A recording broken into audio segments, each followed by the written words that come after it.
Hola, muy buenas noches para todos los que están allí conectados en este momento. Quiero darles las gracias por estar comentando, por estar activos ahí en el chat, por estar compartiendo.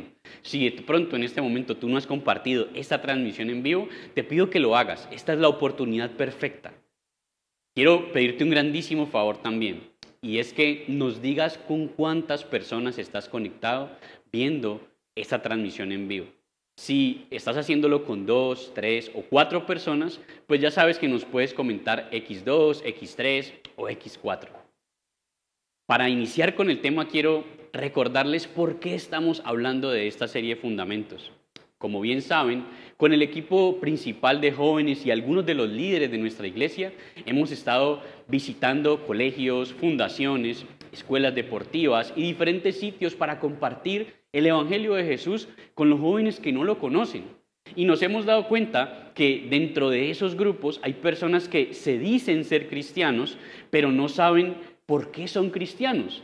Por eso, la serie Fundamentos. ¿Por qué creemos lo que creemos? Si tú buscas el nombre de Jesús, que es en quien creemos, y lo buscas en cualquiera de los buscadores, pero en Google en particularmente, vas a encontrar 181 millones de aciertos hacia la referencia de la palabra Jesús. Son demasiados. Y si tú de pronto vas a Amazon y en Amazon buscas libros acerca de Jesús, vas a encontrar 261.400 libros que hablan acerca de Jesús. Historiadores como Bart Ehrman, que es un famoso ateo, agnóstico, pero un historiador renombrado, que dice lo siguiente, y escucha muy bien las palabras de Bart Ehrman. Dice, no soy cristiano y no tengo ningún interés en promover una causa o una agenda cristiana. Soy agnóstico con inclinaciones ateas. Como historiador creo que la evidencia importa. Nos guste o no, Jesús existió. Es decir, el Jesús histórico, el hijo del carpintero, nacido en Belén, de Galilea, que fue crucificado por los romanos por haber sido un hombre que revolucionó su época por un mensaje que él dio. Ese Jesús existió. El nombre de Jesús parece molestarle a muchas personas. Podemos hablar acerca de Buda, de Mahoma, de Confucio y de diferentes hombres morales que han existido y no tenemos ningún problema o no recibimos ninguna contra cuando los mencionamos. Pero no es sino que nosotros mencionemos el nombre de Jesús e inmediatamente obtenemos un rechazo. Es más, podemos hablar de Dios y no va a haber ningún problema, pero mencionamos el nombre de Jesús y vamos a tener un muro enfrente nuestro muchas veces. ¿Por qué? Yo considero que es porque Jesús fue el único que hizo la declaración de sí mismo de ser hijo de Dios, ser Dios mismo aquí en la tierra. Por eso genera mucho rechazo. Ahora bien, considero que muchas personas no desean considerar a Jesús como Dios, sino que lo quieren considerar en el mismo nivel de Buda, de Mahoma, de Gandhi, de cualquiera de estos personajes que era un maestro de la moral, un profeta que dijo cosas muy potentes en su época, mas no lo quieren considerar como Dios. Pero si esto fuese así, entonces el cristianismo es una mentira y está basado en un mito. No podemos pensar en Jesús como un simple maestro de la moral. Sería necio de nuestra parte, no solamente por lo que Él hizo, sino también por lo que Él dijo de sí mismo, de quién era Él. Si Jesús no era quien dijo ser, entonces era un mentiroso. Y no solamente eso, era un lunático, porque Él creía ser algo mucho más importante que un simple profeta. Si Jesús partió la historia de la humanidad en dos, o es el Hijo de Dios quien clamó ser, o era un lunático, o algo muchísimo peor. Ahora bien, veamos qué dice la palabra. ¿Qué dijo Jesús de sí mismo, de quién era Él? ¿Y qué le dijo a las personas que reconocieron en Él una deidad reconocieron en él ser el Hijo de Dios. ¿Qué les dijo a esas personas cuando clamaron y cuando exclamaron la verdad acerca de la naturaleza de nuestro Señor Jesucristo? Por favor, acompáñenme al libro de Mateo. Y en el libro de Mateo vamos a responder la pregunta: ¿quién es Jesús? ¿Fue un mentiroso? ¿Fue un lunático? ¿O fue Dios? ¿O es Dios? Mateo 16, vamos a leer del versículo 13 al 18, vamos a leer la Reina Valera contemporánea y dice de la siguiente manera, versículo 13. Al llegar a la región de Cesarea de Filipo, Jesús le preguntó a sus discípulos: ¿quién dice la gente que es el Hijo del Hombre? Hablando de sí mismo. Ellos le dijeron: unos dicen que eres Juan el Bautista, otros que eres Elías y otros que eres Jeremías o alguno de los profetas. Entonces él les preguntó: ¿y ustedes, quién dicen que soy yo? Simón Pedro respondió: tú eres el Cristo, el Hijo del Dios viviente. Entonces Jesús le dijo a Pedro: bienaventurado eres, Simón, hijo de Jonás, porque no te lo reveló ningún mortal, sino mi Padre que está en los cielos. Y yo te digo que tú eres Pedro, y sobre esta roca edificaré mi iglesia, y las puertas del Hades no podrán prevalecer. Hay una verdad aquí al final, en el último versículo, en el 18, y es que cuando Jesús le dice a él que él es Pedro, en la referencia cruzada de este versículo o en la etimología, lo real que se dijo ahí, le dijo: y tú eres Petros. Petros significa piedra, piedra pequeña.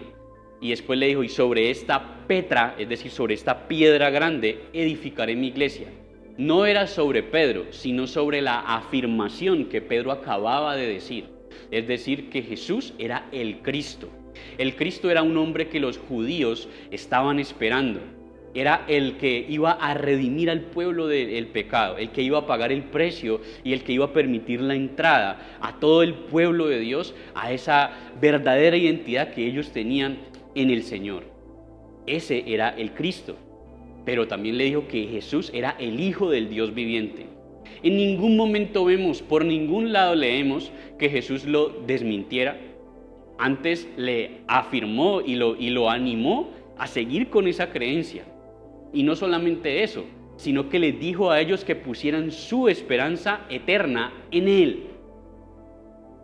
Si cuando Jesús hizo estas afirmaciones y Él sabía que no era Dios, mentía y engañaba a sabiendas a sus seguidores, entonces Él sí sería un mentiroso. Y era también un hipócrita, porque les decía a ellos que confiaran su eternidad en Él. Ahora bien, si estaban mintiendo, hipotéticamente hablando, era también un demonio, pues sus afirmaciones de ser Dios no solamente eran una mentira, sino que también lo convertían en alguien que tenía un problema bastante afianzado en su cabeza. Y también era alguien que tenía un problema muy arraigado en su espíritu. Por eso, alguien que se creía Dios y que hacía que las personas confiaran su eternidad en Él, no solamente era un mentiroso, sino que era un lunático y hasta un demonio. Y por último, sería un tonto, pues Él estaba haciendo afirmaciones con su boca que lo conducirían a la crucifixión, y en varias oportunidades le dijeron y lo amenazaron de muerte. Él sabía que si seguía hablando de esa forma iba a terminar muerto. Así que era un tonto, porque sabía que hablar mentiras, si fuese mentira, lo iban a llevar a su propia muerte. Y aún así, él insistió y persistió en decir de sí mismo lo que él sabía que él era. C.S. Lewis, el gran escritor que hizo las Crónicas de Narnia y muchísimos otros libros más, solamente que es muy conocido por las Crónicas de Narnia, escribió lo siguiente: escarnécele como a un insensato, escúpelo y mátalo como a un demonio, o cae a sus pies y proclámalo dueño y señor de tu vida. Tú tienes esas opciones. O para ti él es un mentiroso, o para ti él sencillamente es un demonio que está lunático. Y si tú no crees ninguna de esas dos, Si tú no crees que ni es un mentiroso, ni es un demonio o un lunático, entonces tienes que proclamarlo el Señor y dueño de tu vida. Pero, ¿cómo es que un Dios bueno, santo y puro permite que su Hijo venga encarnado? Él mismo viene encarnado a la tierra para pagar los pecados, para pagar el precio por los pecados. ¿Saben ustedes que la ley que Dios mismo estableció, ese Dios santo y puro, establecía que la paga del pecado era la muerte? El Señor hizo una creación pura, que en el Edén fue desvirtuada por el engaño de Satanás. Pero ¿por qué entonces sencillamente no pudo perdonar la humanidad y ya? Bueno, se los voy a resumir con una breve historia. A una joven la detuvieron por exceso de velocidad. Por favor, présteme mucha atención. A una joven la detuvieron por exceso de velocidad. El policía la multó y la llevó ante el juez. Este le leyó la citación y le preguntó: ¿eres culpable o inocente?, le dijo a la jovencita. La jovencita dijo: culpable. El juez en ese momento dejó caer el martillo. Hizo ya su declaración de culpabilidad e inmediatamente la sancionó con $100 de multa o 10 días para pasar en la cárcel tras las rejas. Pero el juez hizo algo asombroso en ese momento. En ese momento él se puso de pie de su estrado, se quitó su toga que lo reconocía a él como el juez, se fue al lado de la jovencita a la que estaba juzgando, sacó su billetera y pagó los $100. ¿Por qué? El juez era el padre de la jovencita. Amaba a su hija, pero era un juez justo. La muchacha infringió la ley y él podría decirle: debido a que te amo mucho, te perdono, puedes irte sin pagar el castigo.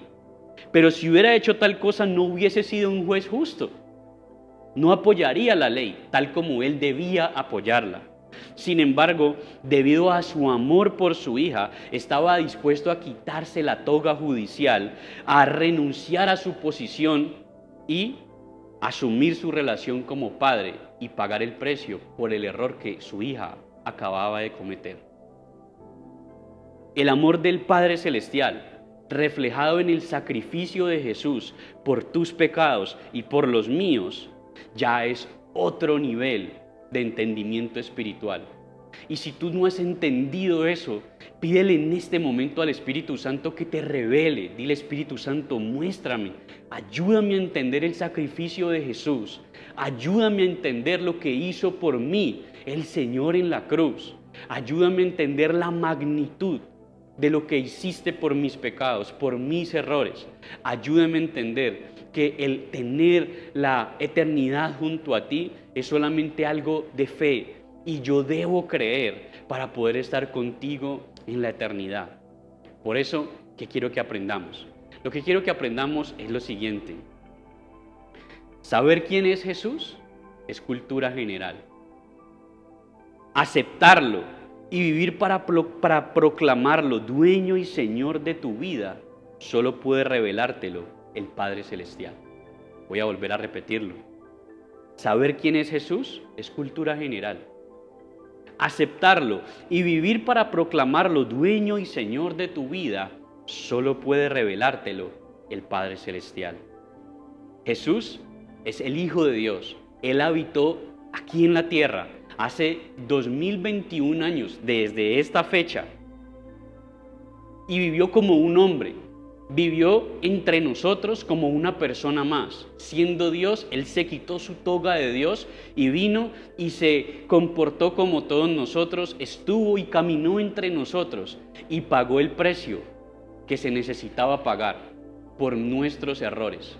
Ese precio perfecto que solamente Él podía pagar. Ese precio santo y puro que solamente podría ser derramado por Él mismo. Al pagar ese precio, Todos aquellos que creemos y confiamos en Él y creemos que Él estuvo aquí con nosotros, que caminó entre nosotros aquí en la tierra y confiamos nuestro destino terrenal y eterno en sus manos y en su sacrificio, somos los que vamos a poder disfrutar de su compañía, de su respaldo y de su bendición aquí en la tierra y en la eternidad junto a Él. A Jesús, millones de vidas se le atribuyen. Millones de sanidades, restauraciones de hogares, adicciones abandonadas, ya sea a la pornografía, al alcohol, a las drogas. Cientos y cientos y cientos de millones de milagros que se le atribuyen al nombre de Jesús. Y estos milagros han sucedido, suceden y seguirán sucediendo. Porque el poder que hay en este nombre es sobre todo nombre. Tenemos evidencia histórica de que todo lo que dijo que sucedería, sucedió. Y sobre todas las cosas, su vida impactó tanto la humanidad que hoy tú y yo contamos la historia desde antes de Cristo y después de Cristo.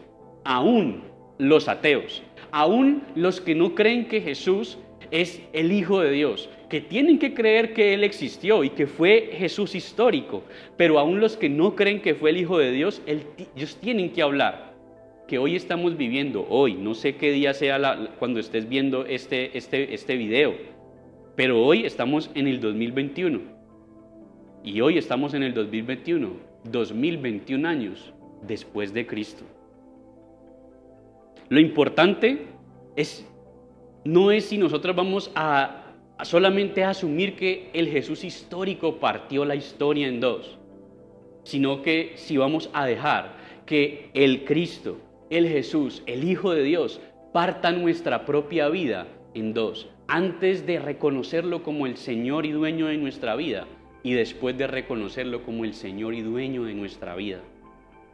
Lo importante es que permitamos nosotros ser instrumentos de ese Jesús, de ese que vive, que está hoy a la diestra del Padre Santo, que hoy envió a su Espíritu para que nos consuele, para que nos reconforte, para que nos capacite, para toda la obra que Él quiere hacer en nosotros y a través de nosotros, y que seamos nosotros los que dejemos que sea Él el que tome toda la autoridad, toda la autonomía de nuestra vida, que sea Él el que dirija nuestros pasos, que sea Él el amo, dueño, rey y señor de nuestro corazón.